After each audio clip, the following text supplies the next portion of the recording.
Pues buena tarde a todos, yo soy Carol Perelman, gracias el doctor Francisco Moreno Sánchez, que a estas alturas no necesita grandes introducciones, el gran infectólogo de México que nos ha llevado de la mano en esta pandemia de COVID. Y pues gracias por estar con nosotros para Enlace Judío y a todos los que nos están escuchando en vivo por Facebook. Manden sus preguntas, vamos a abordarlas en un ratito en cuanto el doctor Moreno nos platique lo que nos quiere hoy contar. Gracias, Carol.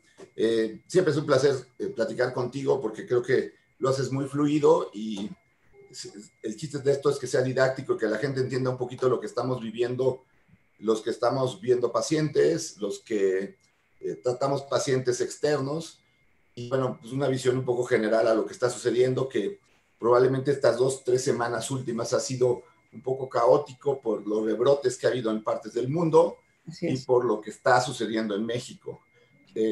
Platicábamos fuera que la diferencia entre un rebrote y un repunte, ¿no?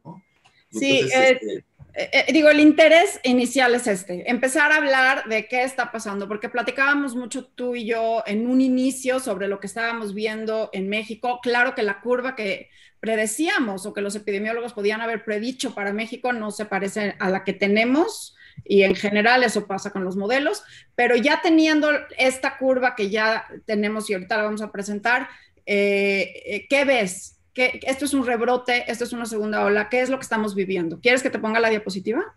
Sí, ponme la diapositiva, porque yo creo que esto explica un poco lo que está sucediendo, ¿no? Evidentemente... Perdón, ahí está. Esto yo creo que define lo que es un rebrote, lo que ha sucedido en Alemania y en Italia. Los rebrotes son cuando tienes la epidemia, logras controlar la epidemia, tienes un número de casos muy bajo, y entonces después de un tiempo, porque la gente se cansa, porque hay viajeros, porque se tiene que empezar a abrir más la economía, hay mucha población que no se inmunizó la primera vez y que queda susceptible, y que cuando existe nuevos casos empieza a haber otra vez contagios. También coincide un poquito con el inicio del invierno, y es bien sabido que los virus respiratorios se transmiten en invierno porque seguramente el frío permite que los virus permanezcan por más tiempo con viabilidad. Tú tienes una gráfica muy bonita en donde muestras que el calor realmente no ayuda a los virus y que el frío sí les ayuda. Desafortunadamente el COVID, el calor no lo inhibió como hubiéramos querido que se inhibiera. Entonces vemos lo que ha sucedido en otros países. En Nueva Zelanda, en donde ha habido una maravillosa actuación del primer ministro de Nueva Zelanda, también la situación es que es una isla, ¿no? Está dividida en dos partes. Nueva Zelanda es una isla, cierras fronteras, lo puedes limitar mejor, pero eso es controlar la enfermedad. O sea, Nueva Zelanda, Corea del Sur, Islandia, pues eso lo logran controlar. Y desafortunadamente, siendo los países que nos tardamos más tiempo en recibir la pandemia, somos los que peor lo hemos hecho, ¿no? Estados Unidos tuvo un brote al inicio que le pegó a algunos estados, principalmente a Nueva York.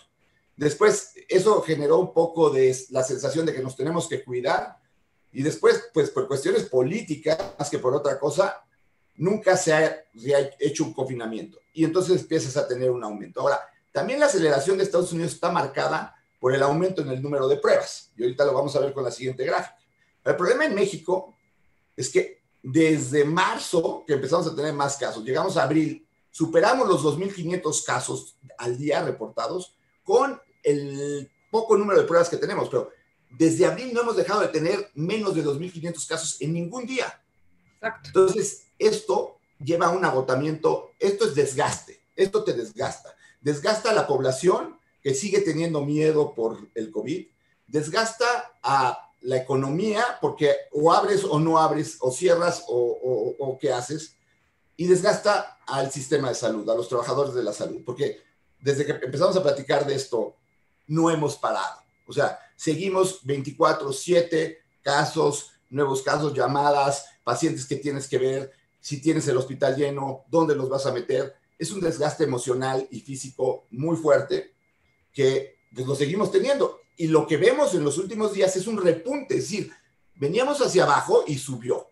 Y ahora subió, ¿por qué? Pues porque en septiembre se abrió más, el número de bodas, se abrieron templos, hubo el 16 de septiembre, fiestas, que haya nuevos contagios. ¿Por qué? Porque nunca logramos disminuir el número de contagios a nivel de las poblaciones. Entonces, los que salen y que no están inmunes y que se habían cuidado. Ahora, en la otra gráfica que tienes, que me impresionó cuando me la mandaste, y es claro esta gráfica, porque es lo que explica el problema en poder predecir lo que pasa en nuestro país. ¿Por qué? Porque si tu número de casos, esta gráfica lo que representa es el número de pruebas positivas que tienes de las que haces. Si tú estás teniendo muchas pruebas positivas de las que haces, hay que pensar que hay muchos asintomáticos que no le estás haciendo pruebas. Y entonces, lo único que estás haciendo es checar a un porcentaje muy chiquito de la población, que es el que está teniendo enfermedad. México es el número 156 en pruebas por millón de habitantes. O sea, Bangladesh, Bolivia, todos más. Entonces, siempre hemos tenido un número de pruebas positivas muy alto, arriba del 20% siempre. Entonces, ¿qué ha pasado en México? Hoy me preguntaban, ¿cómo ves la pandemia? Pues no la veo, porque hemos estado a ciegas desde que empezó la pandemia, porque no tenemos pruebas. Pero además, Paco, déjame de interrumpirte en algo importante. O sea, según la Organización Mundial de la Salud, para que una economía abra, la positividad de las pruebas tiene que ser 5%. Y en México hemos estado arriba de 20%, de 30% desde que iniciamos. O sea, realmente... Y la realidad es que no vamos a estar así si seguimos con el modelo de pruebas que estamos haciendo. O sea, si no hacemos más número de pruebas, no sabemos qué está pasando en la población. Y la otra cosa que es real, si en Europa, en Estados Unidos, no saben cuál es el verdadero porcentaje de inmunidad, pues aquí menos. O sea, aquí no tenemos idea. Si tú me dices, oye, es que estamos llegando a 900,000 casos, pues puede ser que estemos llegando a 20 millones de casos, pero no sabemos. Y si tú sabes que tienes 20 millones de casos, entonces ya dices, bueno, tienes el 12% de la población inmune, ¿no? Ok, no sabemos. En México es inmune, no sabemos qué ha pasado. Y eso es a lo que voy. Pero... ¿Y qué es inmune? Eso es a lo que quiero que abordemos ahora. Entonces ya queda claro que esto no es un rebrote, es la continuación. Es un repunte en una situación muy desafortunada. Porque yo quisiera ser optimista, pero la situación es que lo que se viene para México por la cuestión de la influenza, la cuestión de nuevos virus respiratorios, esto es caótico. ¿Por qué caótico? Porque en los hospitales va a ser difícil hacer el diagnóstico diferencial entre influenza, otro virus respiratorio, COVID, vas a tener coinfecciones, vas a tener pacientes que vas a meter a un área en donde vas a infectar a otros pacientes. Vamos a tener que tener una cosa que se llama área gris, aquí lo estamos trabajando en el hospital, que es realmente un piso de infecciones respiratorias en donde los pacientes se manejan como si fueran COVID y se van a llevar a áreas COVID cuando sean COVID y se van a llevar a áreas generales cuando no sean COVID. Pero esto aquí en el ABC se puede hacer, pero en hospitales públicos es mucho más complicado, porque ahí ni siquiera tienes divisiones entre camas. Entonces, lo que se viene está muy complicado. Y sin tener certeza en dónde estamos parados, está más complicado. Ahora, hablabas antes de que empecemos tú y yo a platicar aquí en vivo sobre cómo son estas segundas olas, nada más como para dejarlo antes de pasar al tema de las reinfecciones. Voy a dejar de compartir esta pantalla para que nos veamos. ¿Cómo son estas segundas olas? O sea, es claro que en México es un rebrote, o ¿cómo lo llamaste? Repunte. Un repunte. Es un repunte. Pero... Rebrote, bajas el número de infecciones y entonces vuelves a tener un brote. La primera ola en México no se ha acabado. Ahora, los rebrotes, históricamente, por ejemplo, tenemos que regresarnos a 1918 y 19, cuando fue la influenza española. Cuando más muertos hubo, no fue en la primera ola, fue en la segunda. Y fue porque la gente se hartó de estar confinada, asustada, y empezó a salir. Y cuando empezó a salir, todavía había mucha población que era susceptible y pues, hubo muchísimos contagios y una mayor mortalidad. Se sabe muy bien de un desfile que hubo en la ciudad de Filadelfia, en donde salió la gente a gritar que ya se había vencido la influenza y que después de eso hubo un enorme cantidad de contagios. Veámoslo aquí. En septiembre tuvimos el 16 de septiembre, tuvimos la manifestación de Frena, tuvimos apertura de templos porque fueron las fiestas judías. Es decir, hubo muchas cuestiones que hacen que haga contagios. Un ejemplo maravilloso de lo que pasa, y es muy ahorita en el Senado. Con el Senado hay una sesión de más de 100 personas cerrada, las personas están hablando, están discutiendo, se quitan el cubrebocas. ¿Y qué es lo que ha pasado? Muchos senadores se contagiaron. Entonces, esta es la forma como se contagia. Claro. Tú estás en un lugar cerrado, con muchos individuos, por mucho tiempo, como tú lo pusiste en tu lámina de yo contra el COVID. Mucha gente, mucho tiempo, gente hablando, te vas a contagiar. Sí, sí, sí. Es la carga viral, lo que platicábamos en otras ocasiones, la carga viral. Si uno puede modular la carga viral, pero vienen ahora también, pues, Halloween y Día de Muertos y las posadas y las fiestas decembrinas, que estamos a nada de todo esto. Entonces, y además nos agarra no nada más a los médicos cansados, también a la población, porque fíjate que hay un índice que se llama el índice de, pues yo lo traduzco como estrictez de las medidas que cada país asumió. Y México es de los pocos países que mantuvo ellos lo marcan como un 8, como un 80, nuestro nivel de estrictez, y lo hemos mantenido desde marzo prácticamente igual. Entonces, como no hemos aflojado, la población no se ha controlado el virus, y entonces tampoco nosotros nos hemos podido realmente estar tranquilos, no hemos agarrado este segundo aire para este repunte. Pero pasando a la inmunidad, Paco, ¿cómo ves las reinfecciones?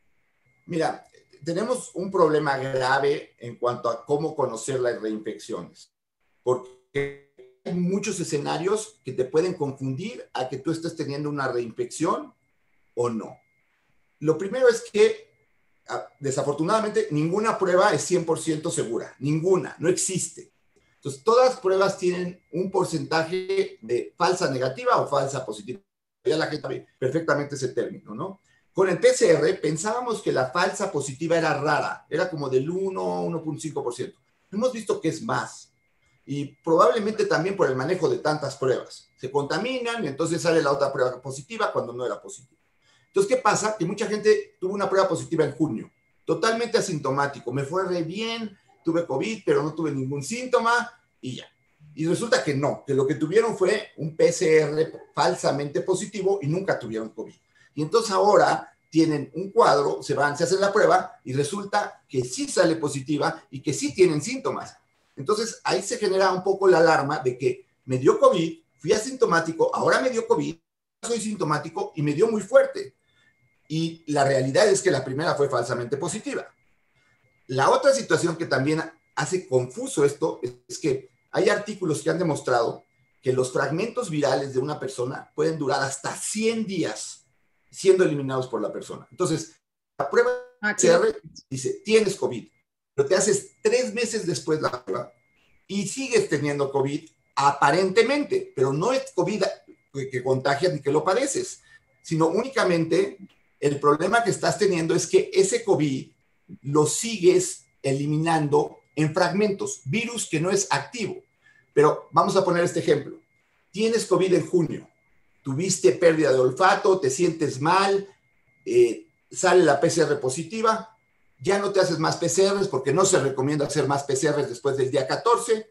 Eso fue en junio y en agosto tienes un cuadro respiratorio por otro virus. Pero pues a lo que todo el mundo le tiene miedo es al COVID. Vas, te haces la prueba de COVID y resulta que es positiva. Pero, ¿qué es esa prueba? Es únicamente, son fragmentos virales de la original. Entonces, hablar de reinfección es complicado. Ahora, ¿hay reinfecciones? Sí hay reinfecciones. ¿Son aisladas? También son aisladas. ¿Y por qué va a haber reinfecciones? Porque aquí están las que están bien documentadas, o sea, ¿cómo hacer para documentar que una reinfección? Tienes que tener un virus, ya sea secuenciado o cultivado, compararlo con otro y que sean en algún aspecto diferente, en que los dos estén presentes, completos, no fragmentos, y esto sí se ha demostrado. Aquí hay un solo caso que fue que ha llamado mucho la atención, que es el caso de Nevada, porque una es un paciente de 25 años, la otra es que fue un intervalo de mes y medio, y lo que más asusta es que en la segunda situación fue un paciente que requirió hospitalización. Pero a ver, hablamos de que tenemos 45 millones de individuos que se han infectado por COVID, número que es probablemente mucho menor al real. Si tú me dices, oye, es que ¿se habrá infectado ya 500 millones de individuos de COVID en el mundo? Yo te diría que yo creo que sí. Y entonces, si tienes 500 millones de individuos que se han infectado de COVID en el mundo, vas a tener los que no cumplen todas las reglas biológicas, la variabilidad biológica, el que su sistema inmune es un poquito defectuoso y entonces sí tiene una segunda infección porque no alcanzó a tener un nivel de inmunidad celular o inmunidad humoral a través de anticuerpos que maneje. Pero yo creo que esto hay que tener dos formas de pensar. Lo primero es, una, no vamos a estarnos reinfectando todo el tiempo de COVID. Eso es real. Pero dos, tenemos que seguirnos cuidando, porque hasta que no logremos tener una inmunidad bastante alta a nivel global, 70%, entonces esto sí se va a dejar de transmitir. Ahora, estas segundas olas va a ser importante ver qué tantos pacientes son reinfecciones. Y esto lo vamos a saber pronto, porque Francia, España, Alemania están haciendo pruebas para saber si son personas que no estaban inmunes y que se contagiaron, porque no se contagiaron en la primera ola, o si realmente sí está habiendo un número de reinfecciones importante. La historia del virus SARS y del MERS indican que la inmunidad que producen esos coronavirus es de 18 meses, 24 meses. Entonces tampoco sintamos que nos vamos a estar infectando y nos vamos a estar infectando y nos vamos a estar infectando. Pero sí, no es de sorprender, o sea, finalmente este coronavirus es un coronavirus y los 4 coronavirus con los que convivimos de que nos dan las gripas estacionales, anuales, estas gripas que solo son gripas, también son coronavirus y nos dan, ¿qué? Cada año y medio, ¿no? Sí, ahora, la cuestión aquí es que este es un beta coronavirus, son más alfa, y los beta, que son el MERS y el SARS, han sido los que producen una inmunidad más prolongada. Pero como tú dices, y lo dices bien, o sea, no podemos decir que va a durar 34 meses como duró el MERS, la inmunidad del MERS, pero tampoco pensemos que dura nada más 3 meses, porque entonces ya estaríamos viendo un gran número de casos. Insisto, esto lo vamos a ver un poquito más en las próximas semanas con el análisis que está haciendo Francia, Alemania y España. Ahora, en México no podemos hacerlo, ¿por qué? Pues porque tenemos pocas número de pruebas y porque el número de pruebas pues no nos ayuda mucho. Ahora, creo que otro punto que es muy importante es, dicen, ¿por qué la enfermedad no tiene un tratamiento específico? ¿Y por qué cuando hacen análisis de un medicamento resulta que no sirve y en otro estudio resulta que sí sirve y todo el mundo se confunde y no quieren aprobar un medicamento y sí se aprueba? Es muy claro que la enfermedad tiene 2 fases. Una fase viral muy temprana, en donde la persona tiene síntomas respiratorios y contagia mucho, porque tiene mucho virus. Y el número de células que se van a infectar por la cantidad de virus va a hacer que la respuesta de inflamación que tenga la persona va a ser la manifestación que va a llevar a que el paciente requiera estar en el hospital o no. ¿A qué voy? Si tú recibes una carga viral alta, vas a tener muchas células contagiadas. Y entonces, aunque seas una persona joven, puedes tener un cuadro grave. Si tú eres una persona que tiene cubrebocas, la carga viral que vas a tener a lo mejor va a ser bajita y entonces, pues no vas a tener un cuadro tan severo. Pero eso también explica por qué una persona que tiene un sistema inmune deficiente, que se tarda en responder al virus, pues cuando ya responde, ya tiene muchas células afectadas. Y entonces, por eso, las personas que tienen pues, obesidad, factores de riesgo como edad, diabetes, etcétera, tienen este tipo de cursos. Creo que va quedando más claro. Pero lo que tenemos que analizar esto es, ¿por qué no utilizar los medicamentos en la forma adecuada? Si tú usas Remdesivir en fases tempranas, tienes mucho más éxito que si lo usas en fases tardías. Si tú utilizas plasma convaleciente en fases tempranas, tienes mucha mejor respuesta que en fases tardías, porque ahí estás ayudando a eliminar el virus. Pero si lo usas al final, lo que tienes ya es una respuesta inflamatoria. Es más, muchos pacientes, cuando secuencian el virus después del día 18, 19, ya no hay virus. Ya lo único que tienen es toda la inflamación que provocó el virus. Pero esa inflamación los lleva a la muerte porque les impide que el pulmón se pueda expandir y de esa manera tienen la falta de oxigenación. Entonces, sí, la dexametasona sirve, pero no empieces a dar dexametasona cuando sales con COVID positivo, que desafortunadamente hay una cantidad de tratamientos externos que utilizan una cantidad de medicamentos que no se deben de utilizar porque los utilizan en fases virales o en fases inflamatorias y los mezclan. Es muy Entonces, importante cuando una persona tiene COVID que piense. Paco, Mi primer síntoma fue el lunes. Ok, entonces llevas 3 días con síntomas, estás en una fase viral. ok. A ver, repite eso porque te me perdiste. No sé si es mi internet o tu internet, pero quiero que lo repitas. Entonces, nada más esto último. Cuando empieza y tienes un contagio, porque creo que ha habido algo de confusión. Paco, ¿estás ahí? ¿Tú me escuchas? Es que cuando Déjame. empiezas la enfermedad tienes tú que saber cuándo empiezas con la infección. Es muy importante cuándo tuviste el primer síntoma, porque si estás en los primeros días de síntomas, el tratamiento antiviral te puede servir. Pero si estás más avanzado en los síntomas, que habitualmente se manifiesta como baja de oxigenación, entonces es cuando vas a tener que utilizar los antiinflamatorios, que ahí los.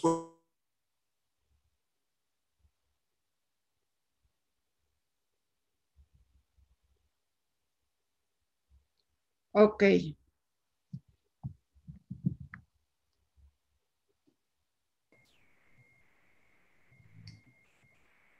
Paco, Ya, ¿me ya. oyes? Sí, sí, te Es que escucho. me perdí, o sea, por alguna razón Se hubo problemas congeló. con el internet. Sí, se congeló en un momento. A ver, lo que entonces entiendo y me gustaría que lo repasemos porque creo que a pesar de que estamos en el mes 8 de la pandemia, todavía hay muchas dudas respecto a los tiempos. Si yo me contagio en el día cero y yo sé que estuve con una persona en el día cero, ¿cuándo es el mejor día para hacerme la prueba de PCR?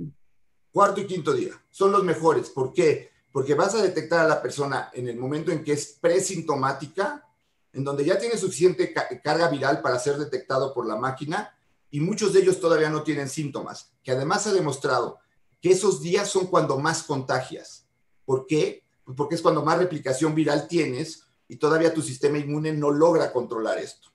Bueno, ok, entonces Y la prueba, dime. ahí es cuando tienes que utilizar los antivirales.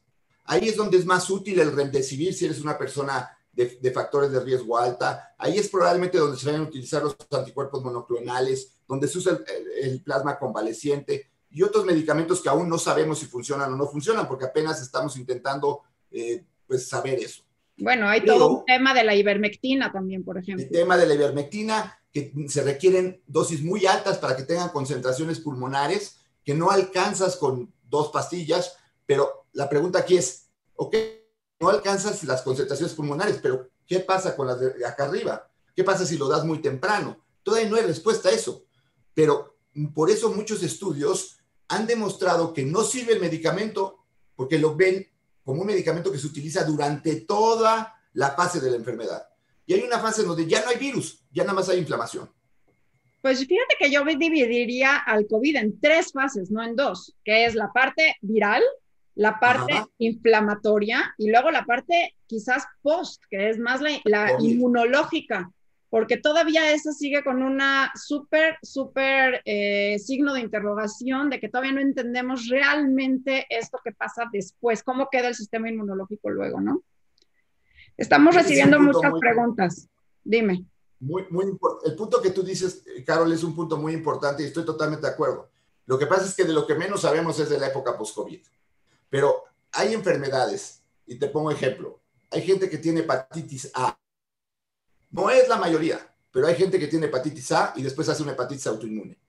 Hay gente que hace sarampión o hacía sarampión y después hacía una pancreatitis o hacía un problema neurológico. Esclerosis múltiple está asociado a enfermedades virales. Epstein-Barr ha sido un virus que está asociado a eso. Entonces, lo que tú dices es cierto. La parte post-COVID no la conocemos bien. Ahora, también sabemos que la mayor parte de los pacientes que se recuperan de COVID no tienen tantos síntomas. Sí es un grupo pequeño, Sí. pero sí es algo que tenemos que también estudiar. Cierto. Bueno, pasemos, ya tengo muchísimas preguntas, pero antes que teníamos dos temas más pendientes, que es el desgaste. Escribiste un artículo en el Reforma, una editorial en el Reforma hace unos días que, bueno, se me quebró el corazón de verdad de esta parte que viven ustedes, los médicos, todos los días. Hoy me decías que tenías no sé cuántos Zooms y para ayudar a toda la gente, por favor, platica un poquito de lo que está pasando del otro lado. Mira, el problema es que pues hay un gran número de pacientes con COVID. Para todos su COVID es muy importante y a veces es difícil que el paciente entienda, oye, a ver, estás joven, no tienes morbilidades, vas a pasarla bien, tienes un poquito de ansiedad, por eso sientes que no estás respirando bien, pero tu oxímetro está bien. Pero por otro lado tienes el que sí se está deteriorando y que tienes que buscarle una cama y que el hospital está lleno y que a lo mejor no lo puedes meter. Todo eso te lleva a un desgaste todo el tiempo. O sea, si te levantas en la mañana, después de dormir unas horas, y tienes 70 chats abiertos, no sabes de esos 70 cuál puede ser un paciente que requiera rápido que lo atiendas, porque si no va a tener un mal paso. Y esto estresa continuamente. Y si vas como poniéndole, lo que hacemos es tratar de estratificar al paciente que tiene alto riesgo para que lo sigamos más estrechamente. Porque también lo que es real es que en México tiene una mortalidad muy alta hospitalaria porque los pacientes llegan muy tarde. Entonces, de esta forma tratas de estar viendo a qué paciente vas a mandar. Y desafortunadamente, como en todo, hay pacientes que no tienen tanta morbilidad, o sea, que no están gorditos, no tienen esto, y que de todas maneras tienen una mala evolución. Y cuando empiezas a ver que ese paciente no está respondiendo a lo poco que tenemos, porque es real, además aquí en México seguimos sin tener remdesivir, no me canso de decir por qué no lo tenemos, no lo entiendo, pero pues seguimos sin tener remdesivir. Entonces, pues todo esto ha hecho que esto sea muy complejo. Ok, y quiero también recalcar otro editorial que sacaste en la Reforma y que además me llama mucho la atención porque es algo que escuchamos todas las noches reportar por las instancias de salud que hablan de las camas, de cuántas camas vacías y que no es lo que requerimos realmente camas vacías, lo que requerimos son equipos especializados, ¿no?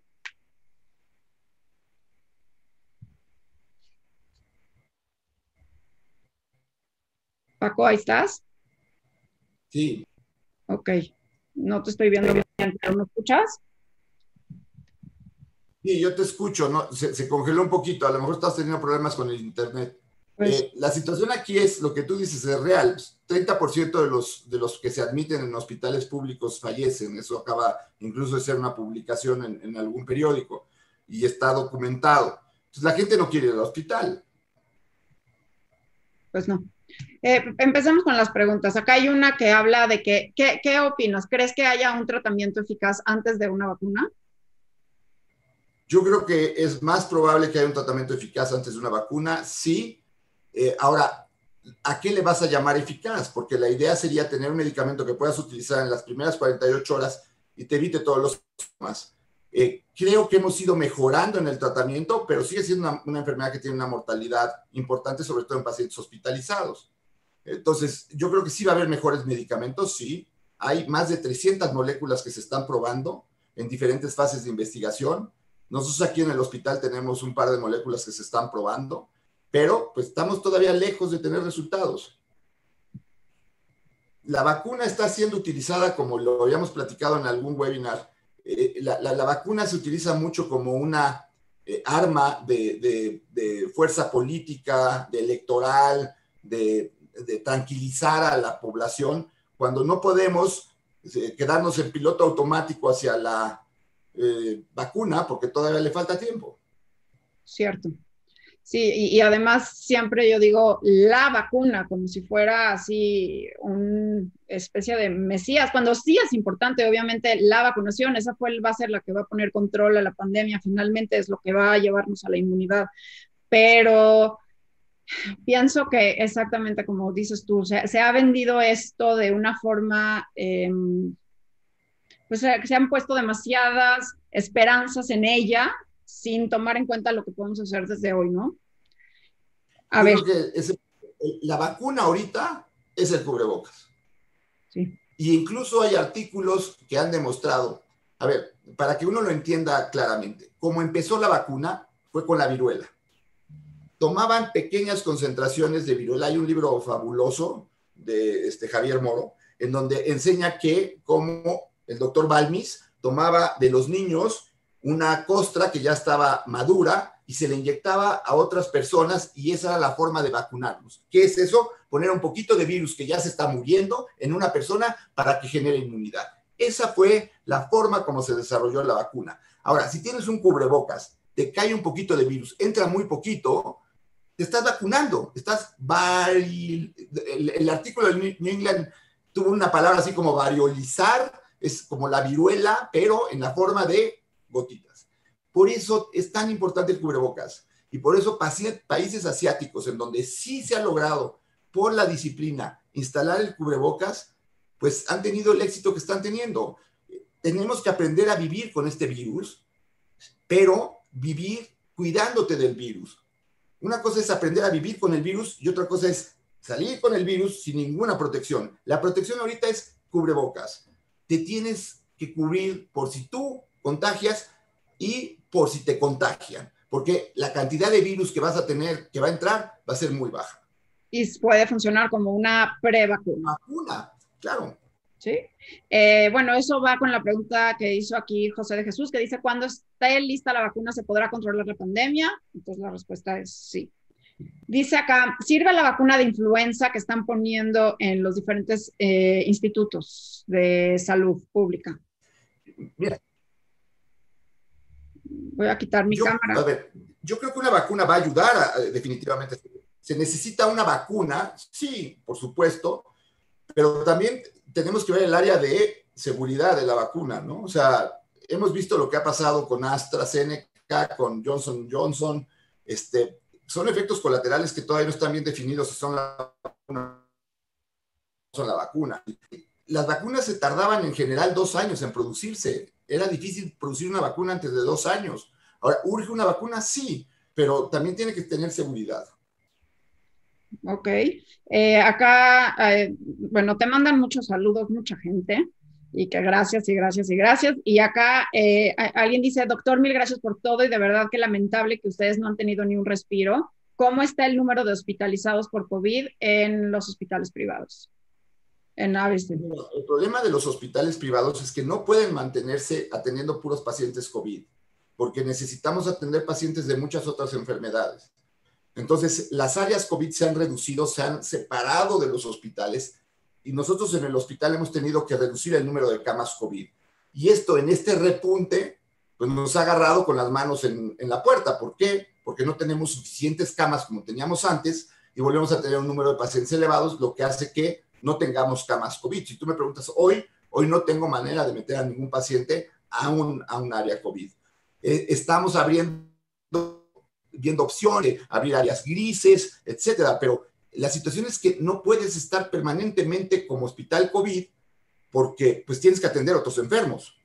Claro, claro. Acá hay otra pregunta, que si se usa el ibuprofeno en los primeros síntomas. ¿Se utiliza el ibuprofeno? ¿Perdón? Ibuprofeno. Mira, esta es una buena pregunta, porque los AINES, los antiinflamatorios no esteroideos, ibuprofeno, ketoprofeno, indometacina, los inhibidores de la COX-2, que fueron muy satanizados al principio, se ha visto que no tienen ese efecto que se pensó en un principio que era deleterio, y cada vez se utilizan esos antiinflamatorios con mayor efectividad. Ahora, hay que tener cuidado al usarlos, porque si los usas con un anticoagulante y con un esteroide, como en muchos casos, pues puedes tener sangrados tubodigestivos o daños renales, etcétera. O sea, la enfermedad se vuelve muy compleja. Entonces, por eso es importante que no haya automedicación. No hay ningún medicamento en este momento que sea 100% efectivo. Y muchos medicamentos, depende del momento en donde está el paciente, su efectividad.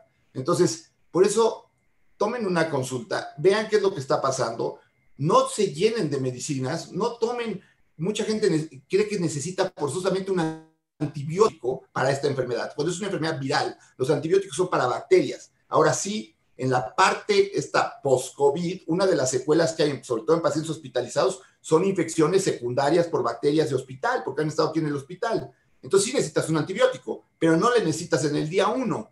Esas cuestiones son las que tenemos que aprender a que la gente la maneje para que no se angustie, porque si no, quieren un antibiótico desde el primer día porque tuve fiebre. Sí, pero la fiebre la produce un virus y los antibióticos no te sirven para un virus. Ok. Aquí la siguiente pregunta habla del 10% de letalidad que tiene México, que de los casos que tenemos el 10% fallecen y es la letalidad más alta del planeta, 4 veces superior a Estados Unidos, que sí podría comentar al respecto. Mira, la realidad es que la letalidad en México es tan alta porque no tenemos pruebas. Porque si yo te dijera que en lugar de tener 900,000 casos, tenemos 9 millones de casos y que sí, efectivamente no son 90,000 los muertos, porque probablemente sean 3 veces más y sean cerca de 300,000. Pero si tienes 9 millones y tienes 300,000 muertes, pues entonces vas a llegar más o menos al índice de letalidad que están teniendo otros países.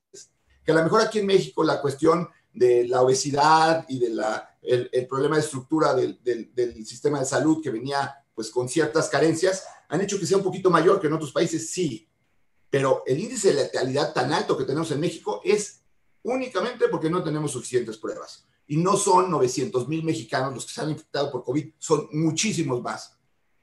¿Cuántos? No lo vamos a saber. ¿Por qué? Porque no hacemos pruebas. Paco, a ver, ¿qué probabilidad hay de que queden las secuelas después de tener COVID y se han visto en gente joven?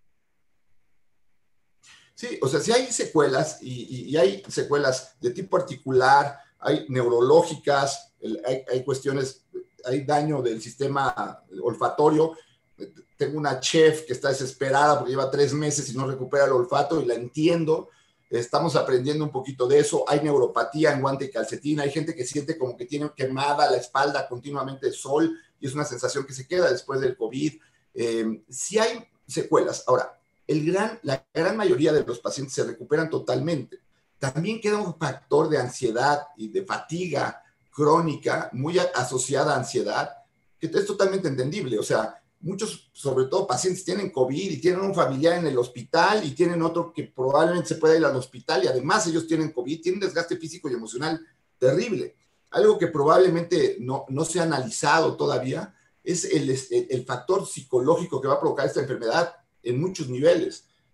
Tengo pacientes que se recuperan y que cambian su vida muy positivamente, valoran la vida. Hay quienes salen y se quieren meter a su casa y no salir porque oyen que va a haber una reinfección y dicen, yo no vuelvo a pasar por lo que pasé, prefiero morirme. Claro. Eso, el daño psicológico en los propios médicos, en los propios trabajadores de la salud ha sido tremendo. El perder amigos, el perder pacientes en los que pues tratas de darle todo y que al final las cosas no resultan, porque pues sí, esta enfermedad, por más que tengas, hay algunos que se van a morir, y que sea un amigo y que sea alguien que te pide él y su familia que lo saques adelante y no puedes, te pega en todo. Puedes tener 1000 casos de éxito, pero ese fracaso, si lo llamamos fracaso, es el que te devasta. Lo siento mucho, sí. Paco, acá hablan de Trump, que cómo le hizo para sanar tan rápido. ¿Qué le dieron? Mira, el caso de Trump es muy extraño. Uno tuvo un comportamiento muy extraño. Se habla de que le dieron el anticuerpo monoclonal, que le dieron Remdesivir, que pudo haber sido en una fase viral, es decir, cuando lo detectan él muy temprano, porque le hacen pruebas seguidas. Y es lo que te comento, le dan 2 medicamentos que son para una fase viral. Y yo estoy seguro que si pudiéramos dar medicamentos en la fase viral, tendríamos muchísimo más éxito que lo que estamos teniendo. Pero la otra cosa que le dieron fue dexametasona, entonces que eso se utiliza en la fase inflamatoria. Hay un familiar de un paciente que tenemos que quiere que le demos el tratamiento de Trump. Pues en primer lugar, no existe a nivel del mercado, no tenemos evidentemente el anticuerpo monoclonal y tampoco tenemos el Remdesivir en México, que ya deberíamos de tenerlo. ¿Hay alguna razón? ¿Han dicho por qué no tenemos Remdesivir en México? Porque siente el sector salud que no es costo-beneficio, porque es un medicamento caro. Pero lo que es increíble es que le estás quitando la oportunidad a gente que puede tener o recibir Remdesivir, el no recibirlo. Y eso es grave, eso es ir contra la libertad del propio paciente que quiere recibir un medicamento que sí ha demostrado en algunos estudios que es útil. Está el estudio de la OMS. La verdad es que si revisas el estudio de la OMS y los comparas, es un estudio que tiene muchas carencias. ¿Por qué? Porque no usan tiempos, porque el Remdesivir, si se va a utilizar, se tiene que utilizar en forma temprana. Es cuando más éxito tiene. Entonces, pues es triste que estemos también luchando contra esas cosas. Este medicamento ya debería estar aprobado en México. Sin lugar a dudas. Los valores de IgG, ¿qué significan? Esa es una excelente pregunta. Y mira, Aquí incluso hubo alguien hoy que tuiteó que se preocupen porque los IgGs van cayendo con el tiempo y que eso seguramente nos va a volver más susceptibles en unos meses. Puede ser que sí, pero también lo que es cierto es que si yo te pongo una vacuna, la respuesta de anticuerpos sube y luego se baja. Y hay vacunas como la hepatitis B, que antes pensábamos que teníamos que revacunar a los individuos porque los valores de los anticuerpos disminuyen. Pero ¿qué pasa? Que en el momento que se expone la persona al virus, en ese momento se levantan y con eso el paciente es inmune. Entonces, tampoco nos volvamos obsesivos de los anticuerpos. Qué bueno que tienes 9 de anticuerpos, pero no te estés checando cada semana si tus anticuerpos se están bajando. ¿Por qué? No vas a hacer otra cosa que cuidarte. Yo creo que el punto que tú decías, Carol, es muy importante. Lo que esta enfermedad nos ha enseñado ahorita es que nos tenemos que cuidar. Para esta enfermedad, para COVID, para influenza, para infecciones respiratorias, para todo lo que se viene. Podemos tener una de los años con menor tasa de infecciones respiratorias si nos cuidamos. Cubrebocas, careta, distanciamiento, lavado de manos, no estar en lugares concurridos, no estar en lugares donde la gente habla, lugares encerrados. Eso nos puede hacer que tengamos uno de los inviernos con menos infecciones respiratorias. Como tenemos uno de los veranos con menos gastroenteritis, porque nos lavamos las manos. Sí. Pero tenemos que hacer conciencia todos que lo tenemos que hacer. Sería ideal que no tengamos enfermedades respiratorias este invierno, que es lo que tratábamos de encaminar a que nos vacunemos de influenza, y sobre eso hay una pregunta, que ¿cuál de las vacunas de influenza recomiendas? Pues yo recomiendo la tetravalente, que es la cuatrivalente, o lo que quiere decir esto que tiene 4 cepas, ¿no?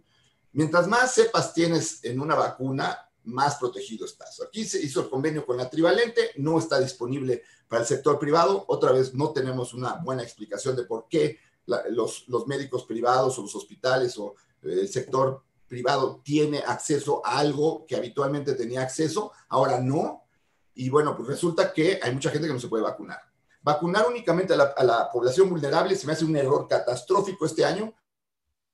¿Por qué? Porque un bajo porcentaje de la población son los que menos respuesta inmune generan, y los que van a estar contagiando la influenza, perdón, pero van a ser los jóvenes, los que van a seguir yendo a trabajar, los que están yendo a reuniones.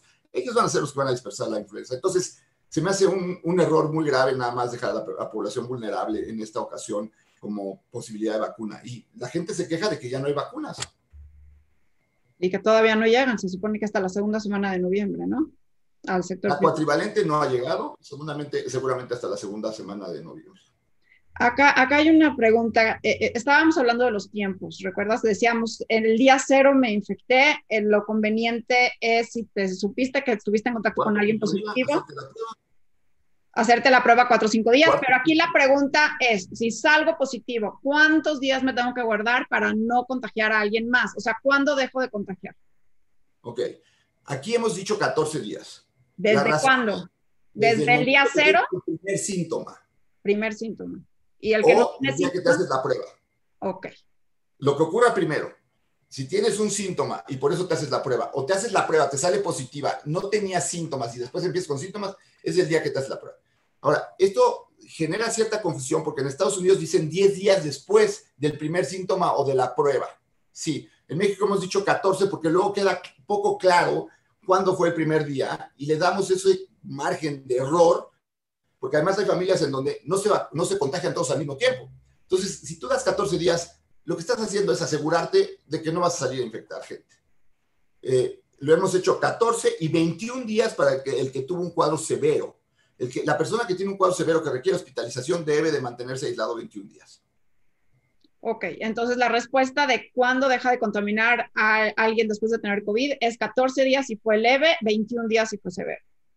Así es. Ok, la vacuna de neumococo es importante. Si es así, ¿cuánto tiempo dura el efecto para revacunarse? Ok, la vacuna del neumococo es importante. ¿Por qué? Porque el neumococo, a ver, no es la vacuna de la neumonía.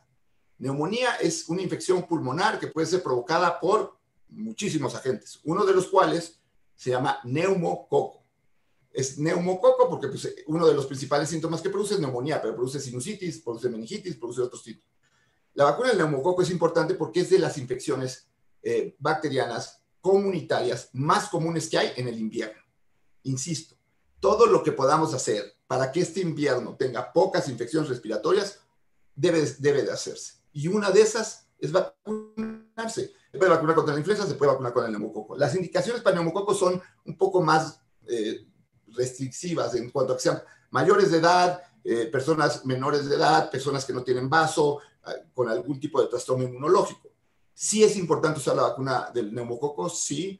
Ahora, no podemos generalizar el neumococo como la influenza, tampoco es, de eso se trata, pero sí, sí es útil la vacuna del neumococo. Ok, y acá hay una pregunta que sí es cierto que los niños pequeños no contagian. ¿Pequeños qué? Que sí es cierto que los niños pequeños no se contagian o no contagian a los demás. Eso, la verdad es que probablemente tengan un periodo de expresión viral pequeño, pero sí hay evidencia y hay artículos, y los hemos revisado tú y yo, Carol, en donde sí hay niños que transmiten la enfermedad a otras personas. Sí. Y una de las situaciones delicadas es ese niño chiquito que va a ver a sus abuelos y que contagia al abuelo porque es asintomático. La mayor parte de los niños son asintomáticos, entonces, no, los niños también contagian. Esa es una realidad. ¿Qué tanto o qué tan fuerte sea eso? Aquí el problema es que si tú eres vulnerable y te contagian, aunque haya sido una persona que iba a expresar el virus un día, con eso tienes. Acá hay mucha gente que ha dado positivo y que está más o menos la misma pregunta que dice, tuve COVID y si me puedo reinfectar. Esa es una. Y la otra, tuve COVID, se me bajaron las defensas, me puedo vacunar contra influenza. Sí, ahí, y esto es un tema interesante. Hay gente que recomienda que te vacunes contra la influenza 2 semanas después de que hayas tenido COVID para que tu sistema inmunológico se haya recuperado un poco. Creo que es muy importante que la gente que tuvo COVID se vacune con la influenza, porque lo que no quieres es, si tuvo un problema con COVID, que ahora tenga influenza y tenga un daño pulmonar previo y que la influenza le vaya a pegar más fuerte o que su sistema inmune esté bajo. Pero sí, si tuviste COVID, vacúnate contra la influenza. Ahora, ¿generas inmunidad con el COVID? Sí. Lo que no se sabe es cuánto tiempo. Eso es lo que no sabemos. Y además, va a ser una media. Lo que tiene que entender la gente es que no va a suceder que nos van a decir, si tienes COVID, la inmunidad te dura 3 meses, 40 horas, 25 minutos. No. Va a ser la mayor parte esto, la menor parte esto, en medio estamos la mayoría. Entonces, va a haber de quienes se pueden reinfectar muy temprano a quienes se van a reinfectar muy tarde. La mayoría, ¿en cuánto tiempo? Es lo que no sabemos. Pero si empezamos a oír casos de los que se empiezan a reinfectar temprano, no quiere decir que todos nos vamos a reinfectar temprano. A lo mejor estamos viendo únicamente los primeros, porque son los que van a ocurrir en esta fase, cuando no sabemos cuál va a ser la media. Bueno, y ya para ir acabando, acá hay una pregunta importante. ¿Una persona que haya fallecido sigue contagiando el virus? Hay que tener el manejo de, es todo un tema en cuanto al manejo del cuerpo, porque las células pueden tener todavía virus y ser una persona que puede, bueno, un objeto en el cuerpo, algo que puede contagiar el virus. Por eso se ha manejado en ciertos países en donde pues prácticamente se ha obligado a que los cuerpos se tengan que cremar. Por situaciones religiosas, por otras situaciones, el cuerpo luego se maneja diferente. Ahora, al cuerpo hay que darle un tratamiento antiséptico para que pues, no esté contagiando. Y lo ideal es que el problema muchas veces no es solamente el cuerpo, sino el velorio, toda la cuestión cultural, que en México es muy fuerte, donde tienes entonces ahora 50 gentes velando a una persona en un cuarto pequeño, y no es que el cuerpo te contagió COVID, sino uno de los que llegó, que era muy probable que pudiera tener COVID, porque fue la familia de donde la persona se murió de COVID, contagia a los demás. Entonces, yo creo que aquí es más importante no pensar en el cuerpo en sí, sino pensar en la situación de alrededor que puede ocasionar esta situación. Está bien documentado que un religioso coreano que contagió a más de 1,600 personas de su comunidad religiosa. Una persona, 1,600. Entonces, es porque habla, porque está en un lugar cerrado, porque la gente pues, no tenía la protección adecuada y se contagian. Entonces, es más la cuestión alrededor del fallecimiento la que nos debe de tener en alerta que el manejo del cuerpo. Yo siento que el manejo del cuerpo sí tiene que tener sus cuidados, pero me preocupa más lo del alrededor. Paco, con las evidencias que han surgido sobre los métodos de transmisión, y aquí hay una pregunta sobre las superficies, los famosos fomites, ¿no? Porque al principio escuchábamos mucho esto de que en el cobre es mejor y que el papel y, bueno, las superficies como el acero inoxidable ahí dura más, etcétera, etcétera. Tenemos que seguir desinfectando todo, sí o no, sabiendo que prácticamente se está contagiando por aerosoles y por Yo gotas. creo que lo que hay que hacer es mantener una buena higiene de manos, no tienes que estar desinfectando todo. Ahora, aquí hay un punto importante, Carol. Viene el invierno. Todos los virus respiratorios sobreviven mejor en el frío que en el calor. Y si en el calor la pasamos mal, pues ahora que viene el frío, seguramente eso va a favorecer a que haya mayor transmisión viral, ya sea por superficie o por otros mecanismos. Yo creo que no, hay gente que es obsesiva con la limpieza en general y descuidada con el uso de cubrebocas. Entonces dices, pues es un absurdo, ¿no? O sea, es mucho más importante tu cubrebocas que el sanitizar el área en donde estás. Ok, y también es importante qué tipo de superficie, quizás, ¿no? Depende, o sea, si estamos hablando de la superficie en un consultorio, o en un hospital, o en un vehículo de transporte público, pues es distinto a que tengas que estar sanitizando ese todo en tu casa todos los días, no es como lo que pensábamos de transmisión. Exacto. Y por ejemplo, pues, si vas a estar en un hospital, pues trata de ahí mantener tu higiene de manos, porque seguramente ahí va a haber más comités de gente que está con carga viral, ¿no? Entonces, Paco, siguen hemos, llegando las preguntas. ¿Qué hacemos? A ver, acá hay una que te están pidiendo un mensaje a los chavos y yo también te lo pido. Un mensaje para los chavos, porque los jóvenes que seguramente se yo creo sienten que ahora. es muy, muy importante. O sea, sí entiendo que esto ha sido un golpe psicológico para todos, escuelas, niños, y que los chavos en sí, el adolescente, que no ve a sus amigos, el que tiene la novia con la que quiere estar, ya están hasta el gorro de esto. Pero tienen que entender los jóvenes que ahorita es cuando más nos deben de ayudar como generación, como esa generación joven que en otras épocas a muchos de ustedes les hubiera tocado ir a la guerra, porque serían gente joven, que son los primeros en estar en el frente de la guerra. Lo que se les está pidiendo es tengan un poco más de paciencia. No es tanto lo que les estamos pidiendo. ¿Se va a acabar esto? Sí, pero se está muriendo mucha gente, ¿eh? Tenemos ya cada vez más gente conocida que se muere.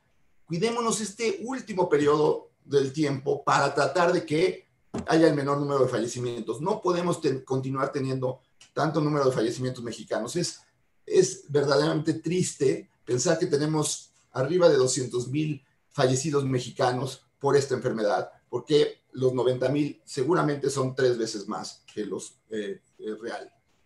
Y me gustaría añadir, si me permites, Paco, que, por ejemplo, una recomendación importante ahora que viene Halloween, por ejemplo, por más que los disfraces sean de máscaras, de monstruos y lo que sean las máscaras, no sustituye el cubrebocas. Así es, yo creo que tenemos que pensar que este año va a ser diferente todas las festividades. Este año no va a haber los viajes que tú querías, no vas a festejar el cumpleaños como tú querías, no vas a tener la boda que tú querías, pero si quieres tener a esos invitados, si quieres tener a la gente que tú quieres en esos eventos en el año que entra, tienes que cuidarte ahorita. Wow, eso estuvo fuerte. Es real. Hay mucha gente que ya no va a poder pasar Halloween porque no se cuidó antes o porque alguien no se cuidó y lo contagió. Pues sí, ojalá que te escuchen todos los jóvenes que se están sintiendo superhéroes y están volviéndose más bien super spreaders. Y la verdad es de que nos están metiendo en muchos aprietos. Finalmente, hay muchas dudas todavía sobre el tema de las... Llevo diciendo finalmente y finalmente porque me siguen llegando preguntas y preguntas y todo el mundo quiere exprimirte. Y lo voy a aprovechar. Tenemos 3 minutitos más y cortamos. Claro. La pregunta es si, que ya lo dijiste, pero nada más porque lo repitas, que si hay que hacerse la prueba una segunda vez después de los 14, 21 días y si hay que hacerse anticuerpos. No necesitas hacerte la segunda prueba. La prueba de anticuerpos ayuda mucho porque si quieres donar plasma, eso nos ayuda. Ahora, la gente busca un título de anticuerpos y, por ejemplo, en el caso del hospital en donde hacemos una técnica que checa anticuerpos neutralizantes, es positivo o negativo, porque el anticuerpo neutralizante es muy importante en cuanto a su función. Sí te puede hacer pruebas de anticuerpos, sí, pero no es una prueba que sea un requisito indispensable. Yo creo que es un requisito indispensable hacerse pruebas si piensas que estás contagiado, porque no puedes pasarte, y menos ahora que va a haber infecciones respiratorias, 14 días y 14 días y 14 días aislado sin saber qué fue lo que tuviste. Pues te mando un abrazo a distancia y Igualmente, ánimo. Carol, Espero gracias. Que el próximo sea ya con champán y brindemos de que esto se está acabando. Esperemos que sí, esperemos que este pequeño rebrote que estamos viendo sea nada más como un piquín y no realmente se profundice y que pues tengamos el ánimo como sociedad de seguir lo que ya sabemos, que es el aire libre, que es el cubrebocas, que es el distanciamiento. Y es que son cosas tan sencillas, pero tenemos que repetirlas y repetirlas como mantra, porque pues mira, con que una persona más adopte estas medidas gracias a nuestra plática, pues ya la vamos haciendo. Si una persona de hoy sale convencida, incluso el cubrebocas valió toda la vida esto, y porque esa persona puede salvar vidas, más que cualquier doctor. Así es, pues me despido, déjame, no te salgas, nada más me desconecto y pues muchas gracias a todos los que estuvieron con nosotros en esta plática con el doctor Francisco Moreno Sánchez y pues hasta la próxima desde Enlace Judío.